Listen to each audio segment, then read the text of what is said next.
Swayam Prabha. Digital India. Educated India.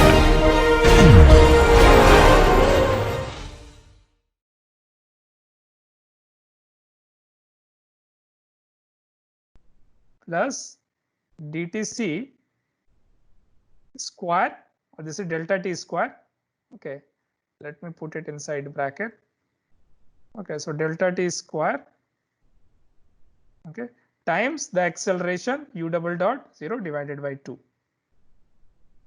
All right, and basically k hat that I defined, okay, the k hat I can get it as kcd. This I need to calculate only once. Okay, so this would be m divided by dct square, okay, plus cd divided by 2 times dtc. And basically the coefficients a and b that I need to find out, these are the coefficients a and b that I'm representing. The right hand side, okay, the p value that I write in terms of a and b, which is just I'm writing these terms in terms of these coefficients a and b. So I'm just going to program it there. Let me just write down a is equal to mass divided by dtc square minus cd divided by 2 times dtc.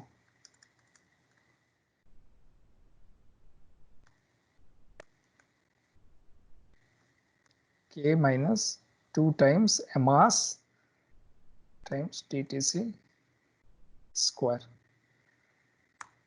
Okay, now we are going to perform the calculations for the step I. Okay, so let's say time step I. Okay, so the first calculation is basically UCD. I'm going to write it as U0. This is the first element. Okay, now I can do two things. I can initialize the UCD vector, which is the vector for the displacement, okay, as 0 vector with null elements, or I can just keep adding elements to that vector and keep increasing the size of that vector. That is the another way and a more convenient way to do. Okay, so I'm going to just adopt that method.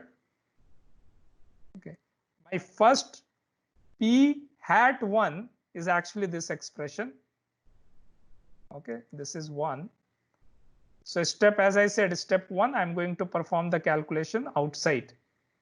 Okay, so this I'm going to write P1 minus A times U in minus B times UCD 1. Okay, basically UCD is the displacement for the central difference method. Okay, this is just the displacement U. All right, and UCD I'm going to store in a vector in which I'll keep adding the new element, which is the new element is what? P divided by K, right? So I'm just going to write PCD divided by KCD. And as you can see, using this, I'm just keep adding the element and increasing the size. So there is no confusion between which step is which.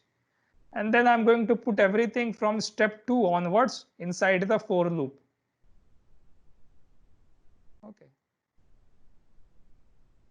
TC minus 1. And my P hat, okay, my P hat step I becomes EI minus A times UCD times I minus B times UCD, okay, I. And I know that once I have that, I can always write down in terms of what would be my UCD. I'll again going to add whatever the existing vector UCD is, okay, to the newly calculated element, which is P hat divided by K hat, which I'm writing as PCD and KCD. Okay, any doubt up to this point? Anyone? Okay, so what I'm going to do, I'm now going to comment all these three lines. Okay, just comment it, or before commenting it, let us copy it because I need to plot it as well. So, and then let us see whether it works or not. Okay, now I need to add another, the UCD, and another legend for the central difference.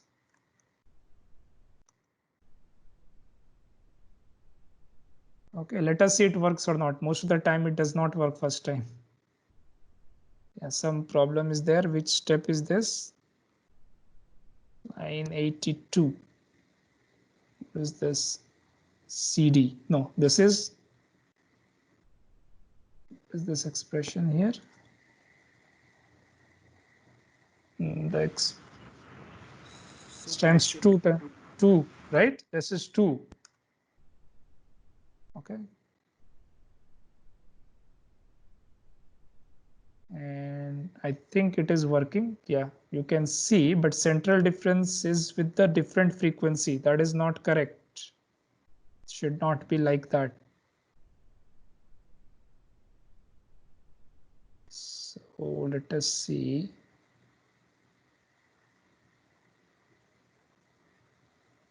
Yeah, omega itself is different here. Okay, so the value of R, the excitation frequency seems to be different here. Okay, and I don't know why is that happening, because this is half of what is there. So let me do one thing. Here I had changed my omega as R times omega n. Okay, R is 0.02.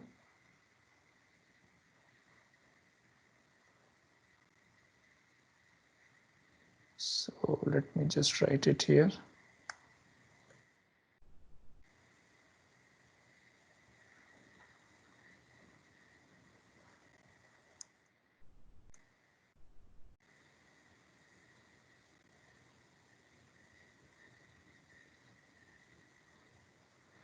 Yeah, I'm not sure why is that loading function is different.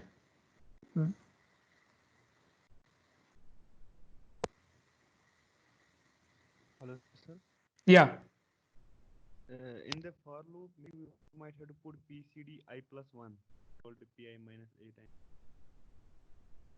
This one. at the for loop. No, I don't think so. This is PCD. P hat I is equal to PI. Okay, this is P hat. This should not be PI plus 1 because your UI plus 1 is PI divided by K hat. Okay, so this is what my additional element is. Okay, so I don't think anyway at max it would do is shift the response little bit. It should not lead to change in frequency like this. So some other problem is happening. Sir, in line 92, it should be A into UCD of I minus 1. Yes, that might be the reason. Let me have a look at it, the expression again. Okay. Yes, it should be I minus 1. Let us see what happens now. Yeah, good. Okay, so now we can see how these three compare, and one more thing that I told you, that if you increase the time period dt, what did I say you about stability, accuracy of different numerical response? That it depends significantly on the time step that you choose. Okay, and if you choose a time step which is very large in central difference method, then it becomes unstable. Okay, and let us see at what value it becomes unstable. Okay, for example, if I consider 0.1, let us see if it is unstable or not. Okay, it is not, it's still unstable. Okay, I can still see central difference is this one. Okay, now from 0.1, let me go to 0.2. Okay, now you can see some instability coming into the solution. However, when you go to 0.3, I think now it becomes like, so this is what called instability of the solution. Okay, so let me go back to the open this window here. Okay, one note. So central difference method. Okay, central difference method is stable only if you choose a time step delta t by tn such that it is smaller than 1 by pi. Okay, and as you increase the value above that, then your solution become unstable. Unstable means as you change the time period, it will keep on oscillating about the original solution. Okay, now let us see time period for our problem was what? I think it was 1 second, right? Now when I consider my delta t, okay, so for it to be stable, the delta t should be 1 divided by pi, which is how much? I think around 0.3 or something like that, right? Okay, so let us say it is around 0.3. Okay, not exactly, but let us say it around all that value. So what happens if the delta t is smaller than 0.1, 0.2, you can still see some solution to be stable. However, as you increase delta 2 to 0.3 and beyond, your solution would become unstable. Okay, so this is called the stability criteria for central difference method. Okay, so always keep that in mind. Now, typically what happens for civil engineer, like a civil engineer structures or any kind of building or structure, typically the time period, the first natural time period, and remember this is, I'm writing here as Tn, but it depends which is the mode of interest. When we look into the multiple degree of freedom system, if it is the 10th mode of interest, then time period should correspond to 10th mode. Okay, and for that the solution is accurate. Okay, so this is corresponding to the mode. Now for single degree of freedom system, I have only one mode. So let us say for a building, typical time period is around 5 seconds. Okay, if it's a high rise building, it might be 1 second. If it's a very stiff building like a chimney or like let us say a nuclear power plant or dam, then it might be around 0.2 second. So typically your delta t should be smaller than, let us say, 0.2 divided by pi. Okay, let us say if I'm considering this one, okay, which is around 0.15.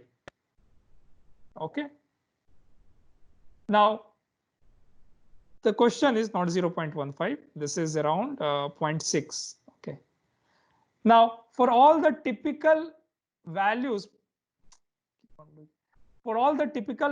of parameters that are given, okay, typically we consider t equal to 0.01 or 0.005. Okay, because this is a typical discretization time step that we used in for the earthquake ground motions, which are typically specified at spacing of 0.01, 0.02 or 0.005. Okay, for that this is not a concern. Okay, but it might be a concern when you are considering a structure which is very stiff, so that time period is much smaller, let us say 0.02 second or like, but it won't be for first mode. Okay, it would be for, let us say, 10th mode, 20th mode, and if your 10th or 20th mode are of interest, then you need to check that this condition is actually satisfied.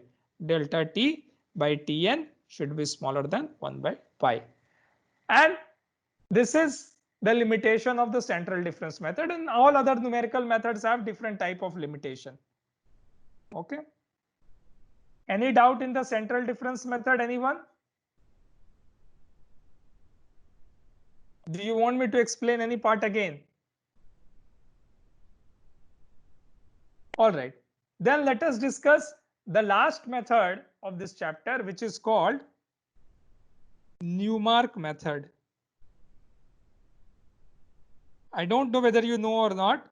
Newmark is also considered father of earthquake engineering. So if you take a course in earthquake engineering, Newmark was one of the first researchers who proposed or who worked extensively in the area of structural dynamics and earthquake engineering.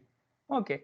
Now, as we have discussed in the central difference method, okay, basically all these time stepping method is about considering a variation of acceleration, velocity and displacement. Okay, so some variation of this is considered so that I can go from step Ti to Ti plus 1. Okay, and what Newmark proposed, he proposed two methods. Okay, two methods which we are going to discuss. Okay, in the first case, what he said, let me consider a step, okay, I, and he considered the variation of acceleration. Remember, in the central difference, we said our acceleration was basically not I plus 1, but our acceleration at any step I was in terms of this expression here, right? This was I minus 1 divided by delta t square. So this is delta t square. Okay, so in that, this variation of the acceleration was considered. Now what, and remember, I have to consider three steps here, right? What Newmark said, I'm going to consider a variation of acceleration between step I and I plus 1 as this. In the first case, he said between I and I plus 1, so that my acceleration is ui and ui plus 1. I'm going to consider my acceleration to be constant, which is the average of these two values. And then see if I consider that, how do I get, okay, the expressions for ui plus 1 as a function of ui? Because in the end, that is our goal, right? In the end, our goal is write down everything in terms of ui plus 1 as some function of the parameters at I. Okay, so that I can also get velocity by differentiating it or acceleration. Okay, so this is what we tried, which are trying to achieve. Now, as per Newmark, okay, he first considered the acceleration to be constant between the step I and I plus 1. And in the second case, okay, he considered acceleration to be linearly varying. Okay, so he did not consider it to be constant. Okay, he said that between step I and I plus 1, consider acceleration to be linearly varying. Okay, now let us say this is total time is delta t, and I consider a variable tau here, like what we have done previously. Can I say the acceleration in between I and I plus 1 u tau? Okay, so I basically, my goal is to write down all these expression for, okay, so basically as per this first assumption, it would be average of the step I and I plus 1. So it would be ui and I plus 1.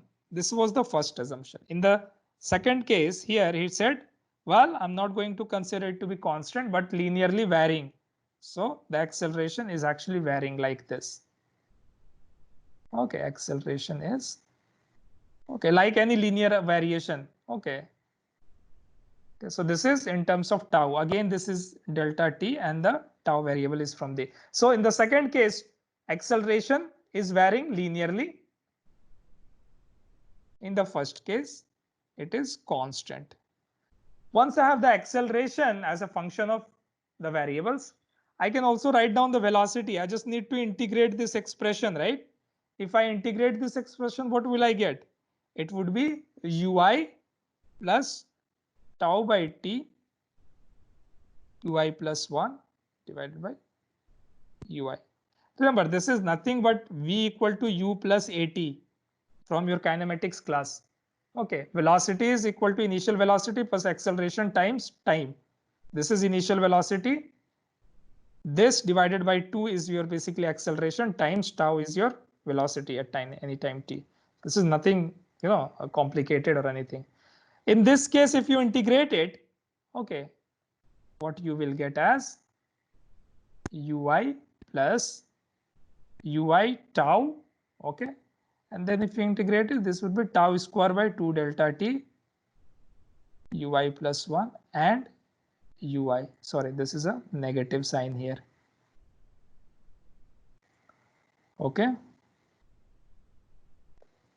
So now the variation, now I have also told you before that if you consider tau is equal to delta t, then your u tau or any function tau would become, okay, f I plus 1, because it is going from I to I plus 1, and when tau becomes delta t, you are basically at this point at step I plus 1.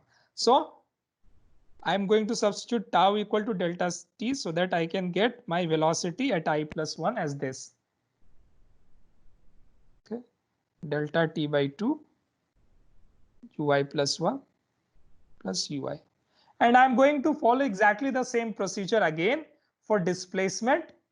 Okay, so again I'm going to integrate it once this expression to get the displacement as ui. Okay, remember this is velocity here. Okay, ui tau plus tau square by 2 ui plus 1 plus ui. Okay, and these are acceleration, and if you substitute tau is equal to delta t, then you basically get here as ui plus 1. This is velocity, and delta t square by 2 ui plus 1 plus ui. Okay, and I'm not going to repeat the same procedure. You can again do the same thing for the linear acceleration, and you will get the expression for ui plus 1, which is the basically velocity and displacement. Okay, in terms of, again, sorry, this is the displacement here, so you'll get ui plus 1. Okay, so now you can see by assuming a certain variation of acceleration, I have been able to derive my expression for velocity and displacement in terms of state variables ui, ui dot, and ui plus 1 and ui. The only problem now I have is that ui on the left hand side is a function of u double dot I plus 1, which is not yet known. I know all the state, I know all the parameters at step I. However, I do not know what is the value of this ui plus 1 at I plus 1. So typically Newmark is an iterative procedure. Okay, because in a single step you cannot get, you have to consider iteration to get the value. Okay, so and this is goes for the constant and the linear variation. This is called constant acceleration method. Okay, so Newmark's constant acceleration method. This is called Newmark's linear acceleration method. Okay, so once you get the variation of all this quantity, what you will see, I can perhaps combine these expression together and write it as a single expression in terms of some constants. I will show you how. I can write both of them together as Newmark's method. Okay, Newmark's method with these expressions. Okay, ui plus 1 is equal to ui plus 1 minus gamma times delta t times ui double dot. Okay, then gamma delta t ui plus 1. So first I get the velocity and then the displacement as well. Okay, this delta t ui plus 1. Sorry, this is just single ui here. Okay, and then beta delta t square beta delta t square ui plus 1. Okay, Now this is in general form of the Newmark method. In this method, if you substitute gamma equal to 0.5 and beta equal to, let us say, 0.25, then these expressions are same as the expression we have derived for constant acceleration method. So this reduces to constant acceleration method.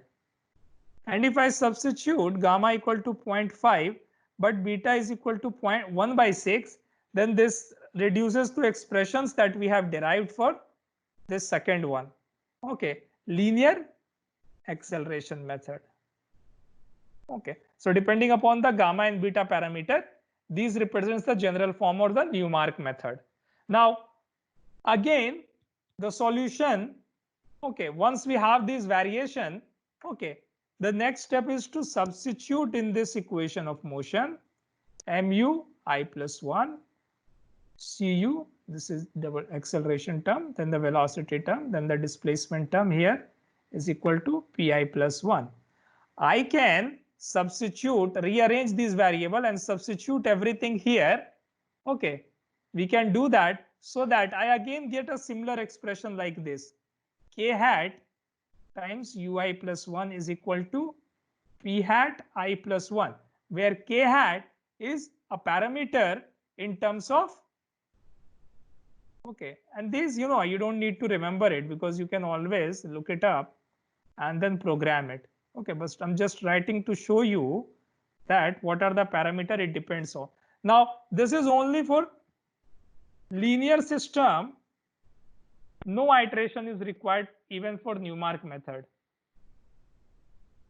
Okay, and this method can be utilized. However, if there is a nonlinear system, then you would use Newmark method with the iterations.